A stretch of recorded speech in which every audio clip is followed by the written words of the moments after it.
Hello, good evening and welcome to Business Live. Coming up in this bulletin, calls intensify for calm within the downstream petroleum industry as the Chamber of Oil Marketing Companies set to hold an emergency meeting tomorrow to adopt a common position on the petroleum price floor program. We'll be joined by the Chamber of Bulk Oil Distributors.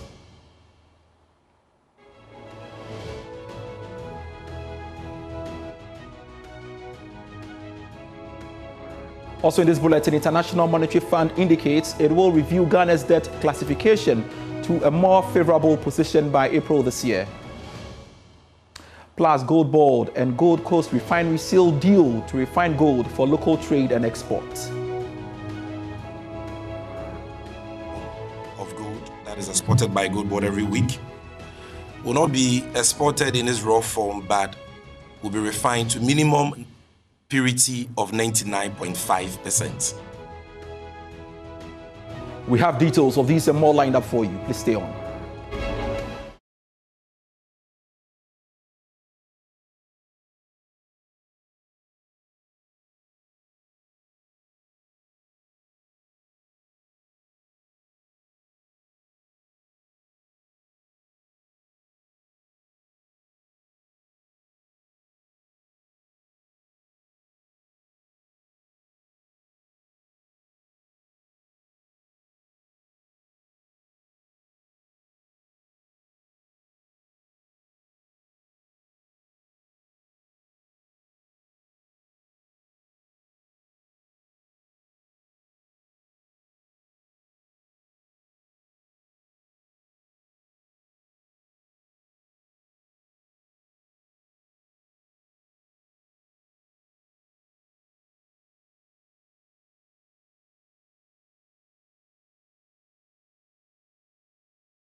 Thanks so much for your company. I am Pius Kojobaka.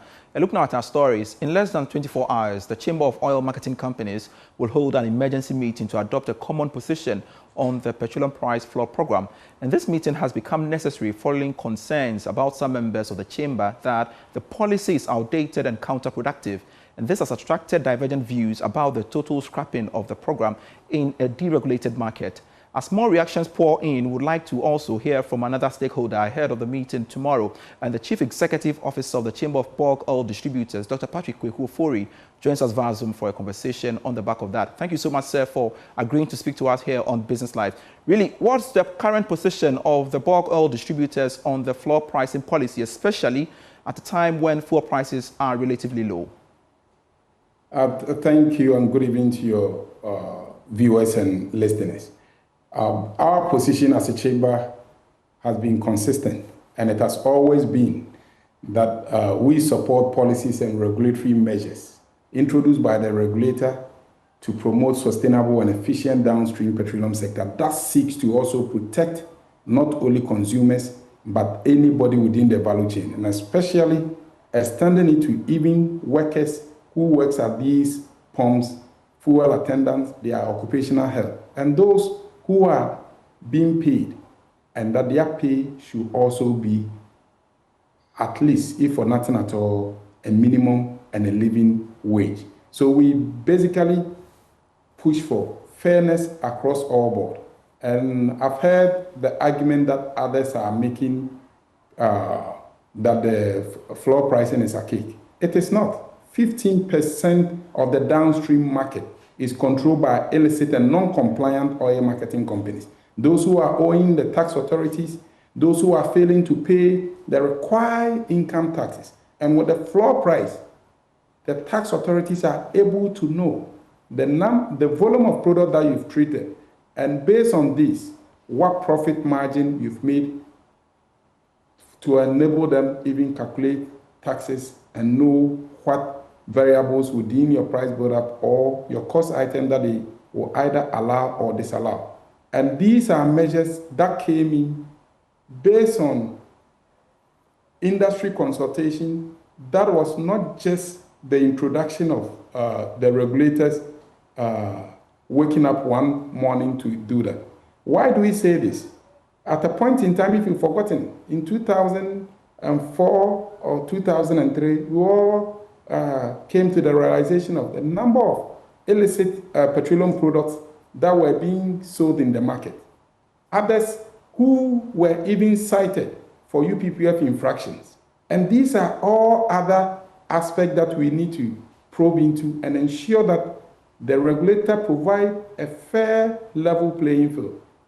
While the floor price may be one of the mechanisms to avert some of these illicit activity and non-compliance within the sector, we push for the regulator to crack down on all those who have been found culpable of any of these illicit activities, be it selling of adulterated fuel or not providing a healthy occupational health standard for people who are working at the various filling stations, and those who are in cahoots with any form of levies or any form of activities that prevent the taxpayer from, the tax authorities from assessing the right values of taxes that or levies that is assigned to them. So I think it's a two-way approach that we all need to be honest and look at it objectively. Anybody who can boast of selling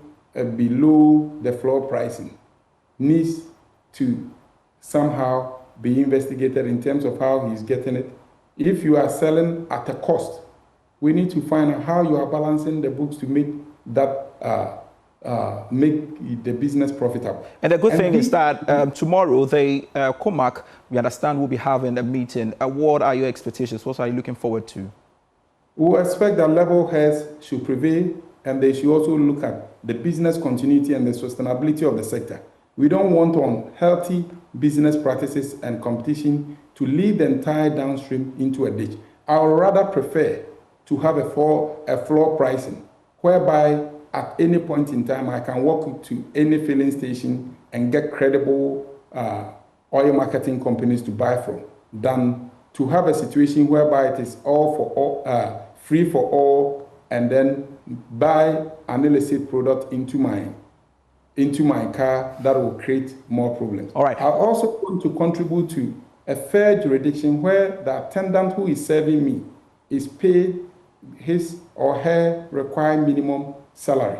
And most importantly, I also want my roads to be in good shape. So anybody who is involved in any form of illicit activity should also be clamped down, either through the UPPF or through whatever machination that people think they can conjure magic to sell at certain ridiculous prices that sometimes when we see, it's either you don't have what it takes to know the amount that you purchase the product. Also, because the market is fully driven by credit, others are of the view that it's also about time that we put in place those strong credit control measures to avert a situation whereby people come into the market, they distort it, and they don't pay anybody, and create credit issues for the entire downstream sector. Let me find this from you. Is the supply of foreign exchange currently adequate to support petroleum products or product importation by industry players largely?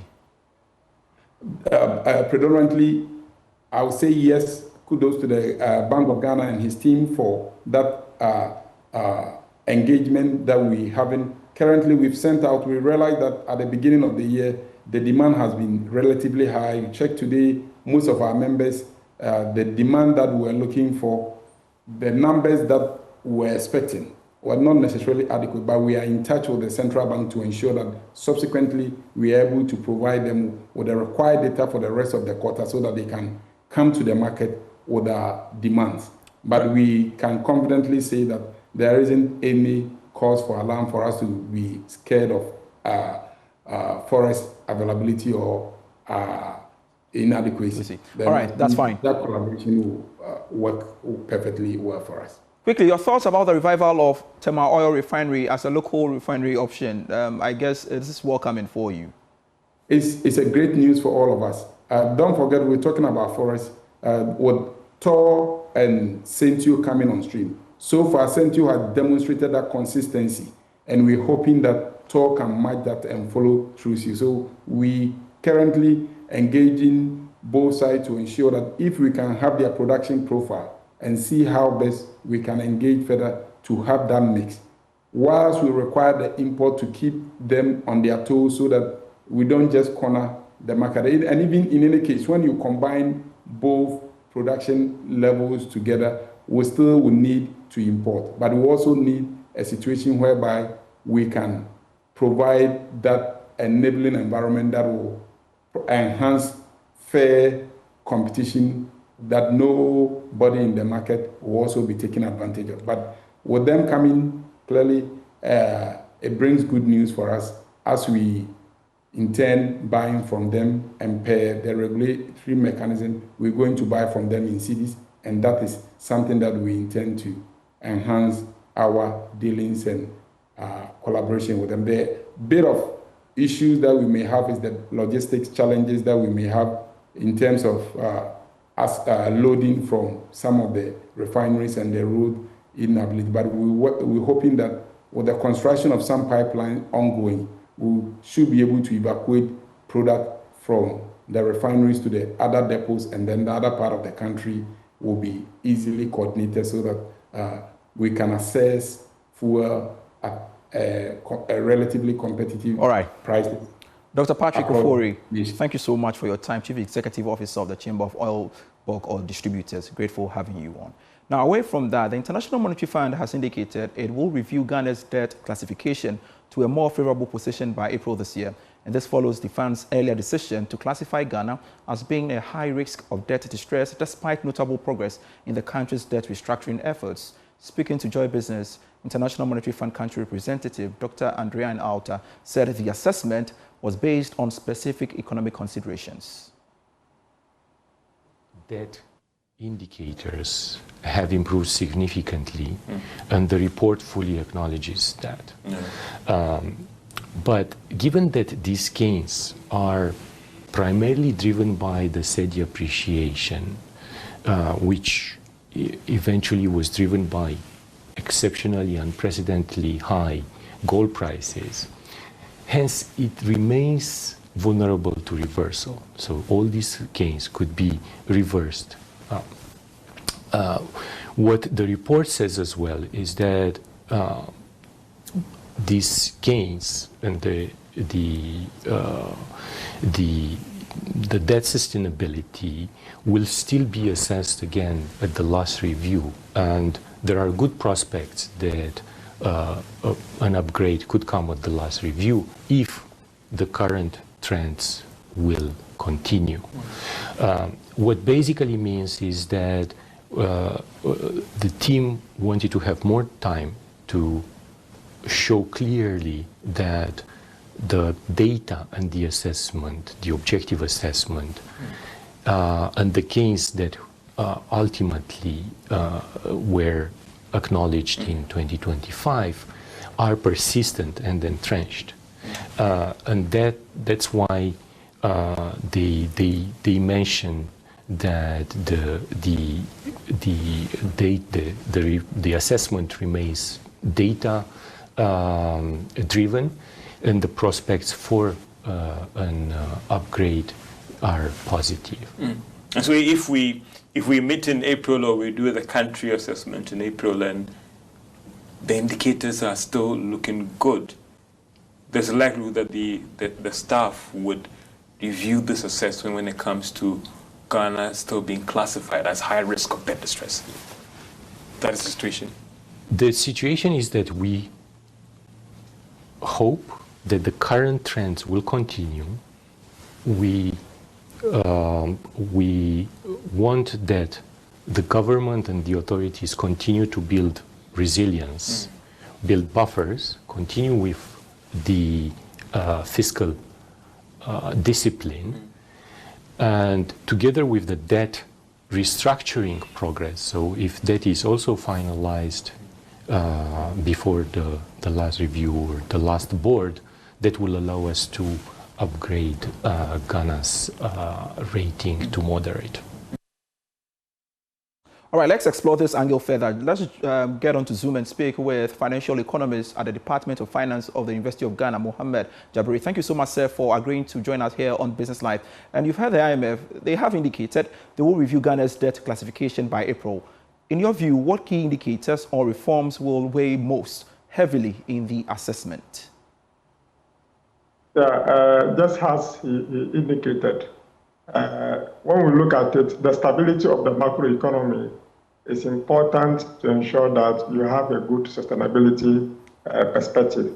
That notwithstanding, the argument has been raised is that, if you look at it clearly, you will notice that the steady appreciation is largely driven by the quantum of gold that we sell, which means that if the international prices of gold has a shock, then there could be, a repercussion in our city. So if our city happens to depreciate, then it means that our debt levels are likely to go up, because as it stands right now, we have not yet retired most of the debt that we are owing, except in recent times that we're able to pay about $1.4 billion or so. We still have chunk amount of our debt still outstanding.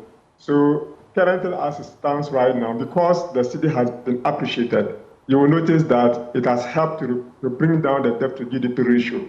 So the moment we have a shock in commodity prices, that is more likely to have an impact in the value of the city. But that notwithstanding, if we continue as we are, and commodity prices continue to be high, and the authorities continue to maintain macroeconomic stability, especially the exchange rate, then we will see that the debt to GDP ratio will continue to be downward trending. But that notwithstanding, if we are not able to work on it and improve on these macroeconomic indicators as explained, then it means that we are more likely not to have our indicators improving. But I believe that I think things are working very well, are working efficiently. So if government continue to be at the trend that they are in, then it means that we should expect that at least they can give us a better upgrade in terms of the next review. The final review is going to be in May, and they are proposing that after the May, we give them 3 more months to study, to see. Just as every doctor may do, if you give you a dose, you want to stay for a small time to put you on medication and to watch you to see whether you are doing very well or not. So if Ghana should continue to do very well in terms of the way we are managing our currency, the way we are managing our inflation, and other macroeconomic indicators from the fiscal side and also from the monetary side, you will know that at least we can improve our situation. Assuming Ghana secures an improved debt classification like the IMF is saying, how quickly could this translate into lower borrowing costs, improve investor confidence, and the broader economic stability?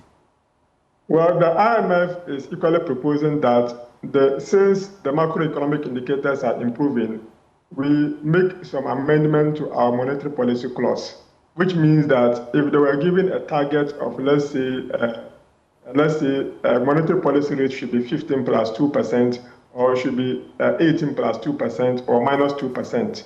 It means that if you now have a better appreciation of the cedi, you now have a very good inflation figures. There is disinflation in the system. Inflation is significantly reducing.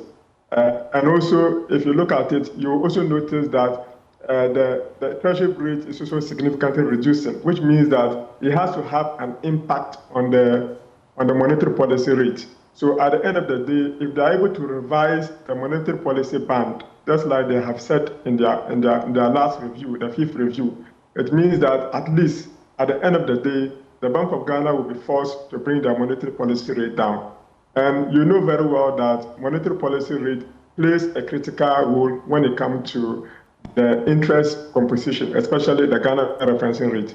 So when the monetary policy rate also falls, like we are having a falling treasury bill rate, at the end of the day, interbank rate is also going to be affected in the final round. So we should anticipate that when these revisions are done, then it translates into the monetary policy rate. Then that also translates into the domestic borrowing rate. And it means that the borrowing rate is going to come down and people will be able to borrow. Of course, this also depends on the monetary policy objective of the Bank of Ghana. Are they willing to bring the monetary policy rate downward, which means that are they willing to do expansionary monetary policy? If they are willing to do expansionary monetary policy, then we should expect that the rate is going to fall further. But if they are not willing to do expansionary monetary policy and they still want to be holding on to it, you realize that the rate will not fall. Very but that quickly. notwithstanding, you'll notice that the last review, the Bank of Ghana brought down the monetary policy rate. So let's see in March whether the trend will continue or not. Very, very quickly on this, in the event that the IMF's review does not lead to an improved rating, what immediate and medium-term risks could this pose for the economy, and how should policymakers respond? No, that is going to be a downside risk. If they are not able to reduce if they are not able to review our destiny, but that is going to depend on how we perform. So it's not only what the government does, but let's look at external factors like commodity prices. So if the gold prices trend downwards, which means that it's going to affect our inflows in terms of revenues. So gold revenue, and that is actually showing out our reserves. If you currently see our reserves are ranging between 13-point-something billion, which the IMF has said that we have met it when we were supposed to have met it in 2028, and we have met it in 2025, at the end of 2025, which means that we have done it 3 years ahead. So once we have that buffer, if you look at what the bulk oil distribution company was saying, his argument was that if the Bank of Ghana is able to supply them more with more cedi and more dollars, and they can import oil at a cheaper price, then it means that it's going to reflect on their prices at home. And we notice that the stability in terms of the cedi that we are seeing is transcending in the lives of the people. Inflation is coming down, petroleum prices are coming down, etc. So we are seeing that food and non-inflation rates are all coming down, even though we still have a marginal increase in terms of food inflation. But that notwithstanding, other factors are greatly influencing the market. All right. Dr. Mohammed Jabri, thank you so much, financial economist at the University of Ghana. I'm grateful having you on. You're still watching Business Live. We'll be back shortly. Bye. Hello, welcome back to Business Live. Let's now touch on one of our leading stories. The Ghana Gold Board and Gold Coast Refinery have signed an agreement to add value to domestically mined gold from both artisanal and large-scale mining operations for local trade and export. Speaking at the signing ceremony in Accra, Chief Executive Officer of the Ghana Gold Board, Sami Jemfi, said Ghana's daily export of 1 metric ton of gold will now be shipped in refined form with a minimum purity of 99.9%, the highest standard in the industry. Ghana has taken a major step towards deepening value addition in its gold sector following the signing of a gold refining agreement between the Ghana Gold Board and Gold Coast Refinery Company Limited. The deal is expected to retain more value from the country's mineral wealth while strengthening the integrity and credibility of Ghana's gold exports. Speaking at the signing ceremony, the Chief Executive Officer of Gold Board, Sami Jemfi, said the partnership will significantly strengthen the implementation of the track and trace system across the entire value chain. What this agreement means is that up to 1 ton of gold that is exported by Gold Board every week will not be exported in its raw form, but will be refined to minimum purity of 99.5%. And in fact, it is refreshing to know that Gold Coast Refinery has a capacity to even deliver 3 nines and 4 nines and 5 nines of gold purity for exports. Another exciting thing about this agreement is that every bar of gold that will be refined by Gold Coast Refinery and exported will bear a hallmark that will have Gold Coast Refinery, Ghana Gold Board, the Ghana Standards Authority, and the Bank of Ghana's emblems. The CEO and chairman, and I must say the board of the Gold Coast Refinery has been gracious enough to give the Republic of Ghana a free carried interest of 15% in Gold Coast Refinery. Chairman and Chief Executive Officer of Gold Coast Refinery Limited, Dr. Said Derez, reaffirmed the company's commitment to producing ethically sourced and fully traceable refined gold in line with international best practices. Gold Coast Refinery is modern, fully equipped facility that meets international standard. It has the capacity to process up to 100 metric ton of gold. I shall bring you that full story subsequently. That's it for Business Live. I am Pius Kojo Baka. Yeah.